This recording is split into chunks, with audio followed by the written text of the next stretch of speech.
आदर्श सरपंच स्वर्गीय संतोष देशमुख यांच्या हत्या प्रकरणात अजितदादा पवार हे सुरुवातीच्या काळामध्ये जरी मस्साजोगला येऊन गेले तरी त्यानंतर मात्र तपास कामी आणि धनंजय मुंडे यांच्या संदर्भात गप्प का होते त्याची बातमी आता बाहेर पडलेली आहे. त्यांनी धनंजय मुंडे यांना राजीनामा द्या असं तेव्हाच सांगितलेलं आहे.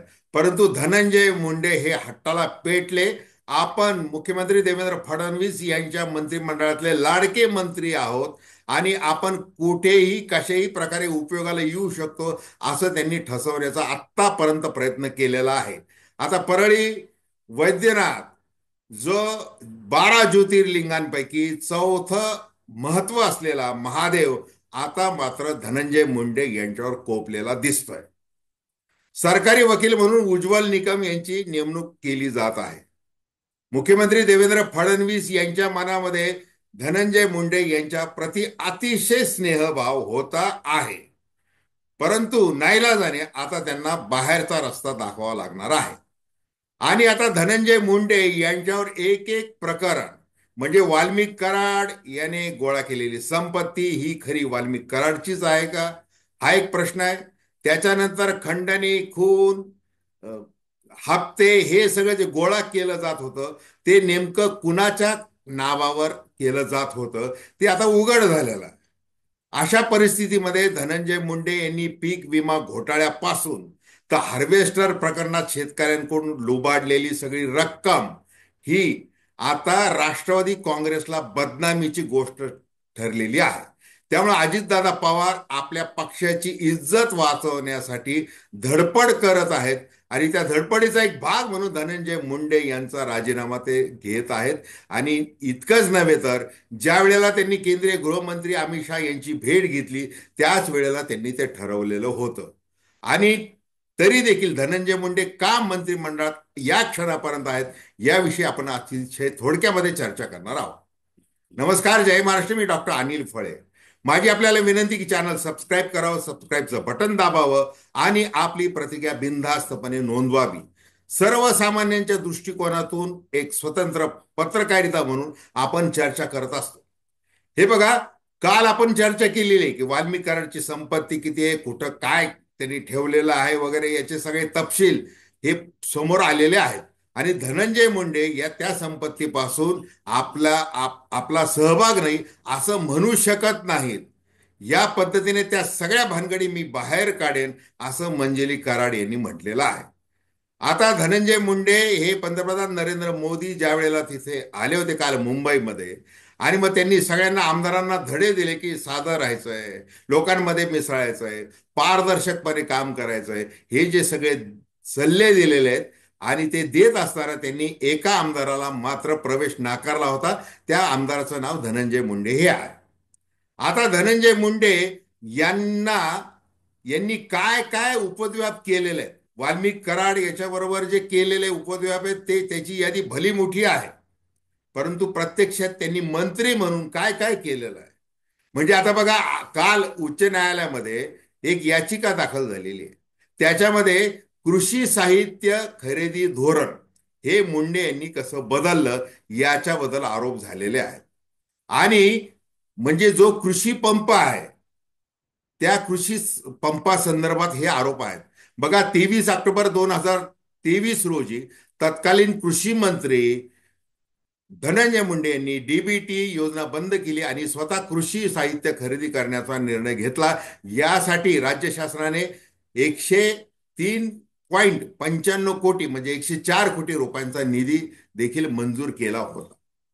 12 मार्च 2024च्या परिपत्रकानुसार शासनाकडून बॅटरीवर चालणारा स्प्रे पंप खरेदी करण्यासाठी 1,500 रुपये प्रतिपंप या हिशोबाने फक्त 80.99 कोटी रुपयांचा निधी दिला जाणार होता. मात्र प्रत्यक्षात शासनाने 3,03,507 पंप सुमारे 104 कोटी रुपयांमध्ये विकत घेतले. मग धनंजय मुंडे यांनी केलेला हा प्रताप.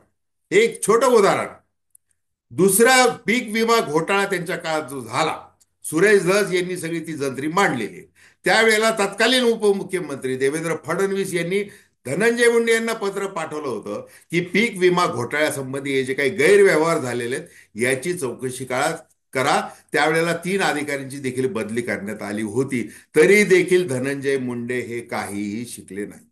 आता धनंजय मुंडे हे लाडके का म्हणावे? लाडके मंत्री होते, आहेत, आणि आता त्यांना मात्र नाईलाजाने दूर का करावं लागतंय याची एक कहाणी आहे. त्याची कहाणी काय?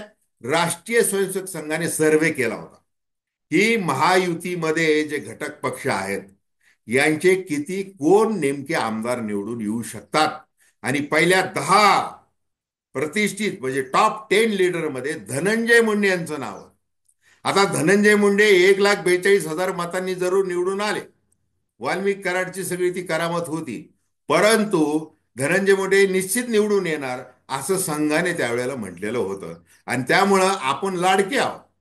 बरं, आता देवेंद्र फडणवीस यांच्या दृष्टीने धनंजय मुंडे हे अतिशय जवळचे. म्हणजे ज्या वेळेला युवा अवस्थेमध्ये प्रदेशाध्यक्ष म्हणून देवेंद्र फडणवीस भारतीय जनता पार्टीचं काम करत होते संघटनेचं, त्याच वेळेला भाजयुमो म्हणजे भारतीय जनता युवा मोर्चाचे अध्यक्ष, प्रदेशाध्यक्ष म्हणून धनंजय मुंडे काम करत होते. त्यावेळेला त्यांची झालेली ओळख म्हणजे हे जे मोठे जे नेते होते, स्वर्गीय गंगाधरराव फडणवीस असतील, स्वर्गीय गोपीनाथ मुंडे असतील, स्वर्गीय प्रमोद महाजन असतील, यांच्या तुलनेने हे अतिशय लहान नेते होते. त्यावेळेला त्यांची झालेली ती मैत्री म्हणजे ती वैयक्तिक मैत्री. मग या वैयक्तिक मैत्रीचा अनेकदा लाभ घेण्यात आला. जसं आता मी जनतेच्या मनातली मुख्यमंत्री आहे असं पंकजा मुंडे ज्या वेळेला म्हटल्या होत्या, त्याच वेळेला देवेंद्र फडणवीस यांनी पंकजा मुंडे यांचा कार्यक्रम कसा करायचा हे ठरवलेलं होतं. मग 2019ची जी विधानसभा निवडणूक होती त्यावेळेला परळी नगर परिषद धनंजय मुंडे यांच्या ताब्यात होती. या नगरपालिकेला मुख्यमंत्री म्हणून देवेंद्र फडणवीस यांनी त्यावेळेला जवळपास 150 कोटी रुपये अनुदान म्हणजे मदत केली होती. मग ती प्रचाराला कामाला आलेली आहे. मग तिथं पंकजा मुंडे यांचा पराभव झाला होता आणि धनंजय मुंडे निवडून आले होते. म्हणजे अशी एकमेकाला भरीव अशी मदत त्यांनी केलेली आहे. अगदी 2021 मध्ये ज्या वेळेला धनंजय मुंडे सामाजिक न्याय मंत्री होते त्यावेळेला त्यांच्या विरुद्ध बलात्काराची फिर्याद नोंदवण्यात आली होती. ते रेणू शर्मा ज्या आहेत म्हणजे करुणा मुंडे यांची बहीण, तिने अशी तक्रार दिली होती की माझ्यावर अत्याचार केलेला आहे आणि मला फसवलेलं आहे वगैरे अशी तक्रार केली होती. त्याच्यानंतर ती तक्रार नोंद झाल्यानंतर चंद्रकांत पाटील, किरीट सोमय्या म्हणजे भारतीय जनता पार्टीचे तमाम नेते अगदी धनंजय मुंडे यांच्या राजीनाम्याची उच्च रवामध्ये मागणी करत होते. त्यावेळेला देवेंद्र फडणवीस यांनी जरा अजून काय पुढं काय होतंय का ते बघू असं नरमाईचं धोरण त्यावेळेला स्वीकारलं होतं. धनंजय मुंडे यांच्या सद्भाग्याने रेणू शर्मा यांनी ती तक्रार मागे घेतली होती. परंतु फडणवीस यांनी ते त्यावेळेला नरमाईचं धोरण स्वीकारलेलं होतं. आता काय झालेलं आहे? आता साधन शुचिता, भ्रष्टाचार निर्मूलन, ना खाऊंगा ना खाणे दूंगा, हे सगळे जे मंत्र आहेत ते जाहीरपणे जसे ते बोलले जातात. मग आता जसं अब्दुल सत्तार हे शिवसेनेमधले मंत्री, भ्रष्टाचाराचे अनेक आरोप आहेत, भूखंड घोटाळा, अमुक घोटाळा, तमुक घोटाळा, त्यांना मंत्रिमंडळात घेऊ नका असं एकनाथ शिंदे यांना सांगण्यात आलं होतं. तानाजी सावंत कोट्यवधी रुपयांची बेकायदा खरेदी औषधांची केली होती, त्यांना मंत्रिमंडळात नको हे हे सांगण्यात आलं होतं. तसं आता धनंजय मुंडे यांचं करायचं काय? मग त्यांना तर काढावं लागणारच आहे. वाल्मिक कराड तर हा मोठा विषय, संतोष देशमुख यांची झालेली हत्या हा एक मोठा विषय. परंतु हे जे काही बाकीचे जे आहेत, वाळू तस्करी असेल, राख वाहतूक असेल, सगळे जे प्रकरण आहे, पीक विमा घोटाळा आहे, हार्वेस्टरचं सगळ्यात मोठं प्रकरण आहे. आता सुरुवातीला मी जे म्हटलं की अजित पवार यांनी सुरू म्हणजे ज्या वेळेला अमित शहा यांची भेट घेतली होती दिल्लीला, त्यावेळेला त्यांनी सांगितलं होतं की मी धनंजयचा राजीनामा घेत आहे. परंतु ते वेळ गेला त्याच्यामध्ये. आता तो वेळ गेला हे मी नंतर सांगतो. परंतु आता धनंजय मुंडे यांच्यावर अजित पवारांचा खरा राग काय झालेला आहे? म्हणजे अनेक प्रकरणं, आरोप वगैरे होणं हे काही नित्याचं असतं. मग ते त्याची काही एवढी भीड भाड बाळगायची नसते. हे राजकारण्यांना त्यांची गेंड्याची कातडी असते. परंतु ज्या वेळेला हार्वेस्टर 141 शेतकऱ्यांनी मीडियासमोर सांगायला सुरुवात केली की आमच्याकडून कॅश घेतली, प्रत्येकाकडून 8 लाख रुपये पोत्यामध्ये कोंबली आणि ते घेऊन गेले, आम्हाला ते 40 लाखाचं अनुदान तर मिळालं नाहीच, पुन्हा ते 8 लाख मागायला गेले तर आम्हाला जीवे मारण्याची धमकी दिली. आणि ही गोष्ट आम्ही अजित पवार यांच्या कानावर टाकली होती. आणि विशेष म्हणजे बारामतीचे देखील शेतकरी या हार्वेस्टर अनुदान प्रकरणी बळी पडलेले, त्यांचा पैसा गेलेला आहे. म्हणजे आता अजित पवार यांच्या लक्षात आलेलं आहे की पक्ष बदनाम होतोय. आणि मग आता करायचं काय? बरं, आता पक्ष बदनाम होण्याचे अनेक कारण आहेत. मग आता करायचं काय? मग आता जिल्हा कार्यकारिणी बीडची बरखास्त केली.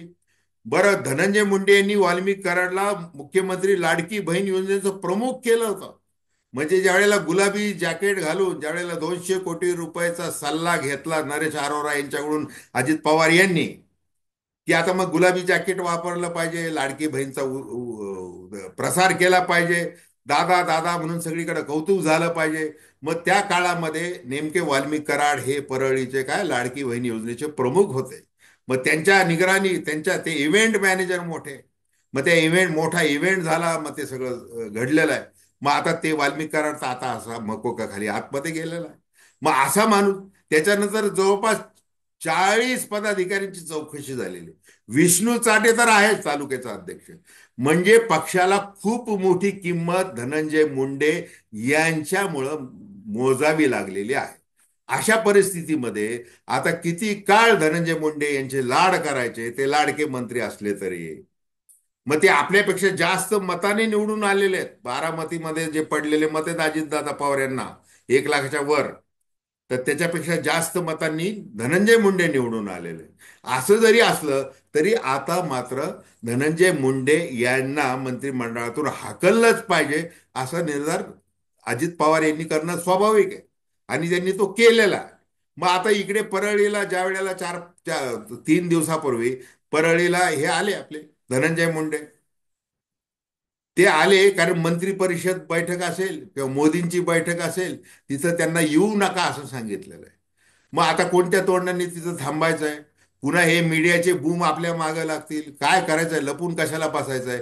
म्हणजे धिटाईने धनंजय मुंडे हे परळीला आले, परळी वैद्यनाथला माथा टेकला आणि कामाला लागले. आपले जगन मित्र ते जे काही आपलं आलिशान कार्यालय आहे, तिथं त्यांनी नागरिकांच्या समस्या सोडवायला ऐकायला सुरुवात केली. आणि आपलं जणू काही असं काही झालेलंच नाही असं त्यांनी देहबोली ठेवण्याचा प्रयत्न केला.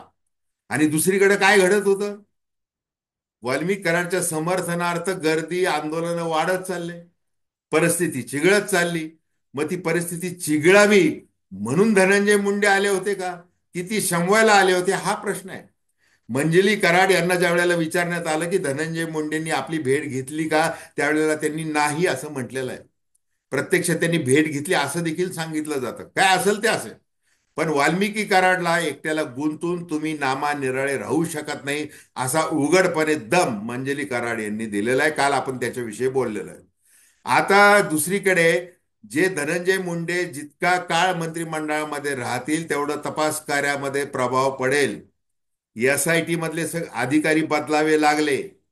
जो एलसीबीचा केसचा होता त्या अधिकाऱ्याला काढावा लागलेला आहे. अनेक अधिकाऱ्यांना काढावं लागलं. नवीन एसआयटी नेमली आणि मग तो तपास आलेला आहे. सीआयडीच्या लोकांची सुद्धा आता काही उचलबागडी झालेली काही लोकांची. आता काल रात्रीची गोष्ट आहे. हे सगळं झालेलं आहे. हे का करावं लागतंय? धनंजय मुंडे वाल्मिक कराड ही जी जोडगोळी ही कुणालाही खरेदी करू शकते. आणि मग ते दिसून आलेलं आहे. मग खंडणीनंतर हा जो मकोका लागला त्याच्यासाठी नवीन एसआयटीला बरेच प्रयत्न करावे लागले. उच्च त्या न्यायालयाने असं विचारलं की एका कॉलमुळे तुम्ही त्यांना खुन्याच्या आरोपाखाली 302 खाली अटक करू इच्छिता काय वगैरे अशी जी विचारणा झाली ती.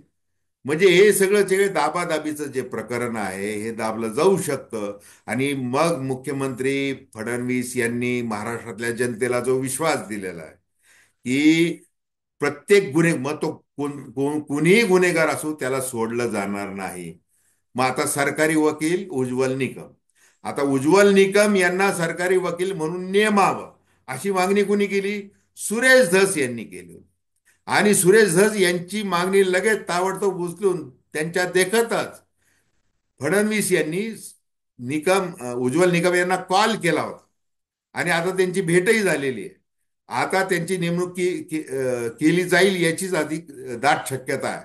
आणि मग आता जे वाल्मिक कराड हा कोणत्याही परिस्थितीमध्ये बाहेर निघता कामा नये.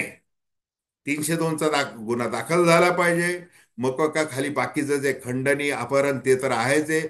आणि सगळ्यात महत्वाचं म्हणजे सुदर्शन घुले हा प्रमुख आरोपी नाही तर प्रमुख आरोपी म्हणून वाल्मिक कराडला गुंतवावं लागेल आणि त्याचा तेवढा सहभाग आहेच. आणि तो असल्यामुळेच लोकांचा जनमानसाचा दबाव राज्य शासनावर वाढलेला आहे. त्यामुळे हे सगळं करावं लागलेलं आहे. मग आता त्याच्यातून माघार घेणं शक्य नाही. त्यामुळे धनंजय मुंडे यांचा त्या अर्थाने राजकीय बळी हा घ्यावाच लागणार आहे आणि आपली तात्पुरती का होईना सुटका करून घ्यावी लागणार आहे, असंच मुख्यमंत्री देवेंद्र फडणवीस आणि उपमुख्यमंत्री अजित पवार यांना वाटतं. तर धन्यवाद. हा व्हिडिओ आपल्याला आवडला असेल अवश्य शेअर करा, सबस्क्राईब करा आणि आपल्या प्रतिक्रिया बिनधास्तपणे नोंदवा. धन्यवाद.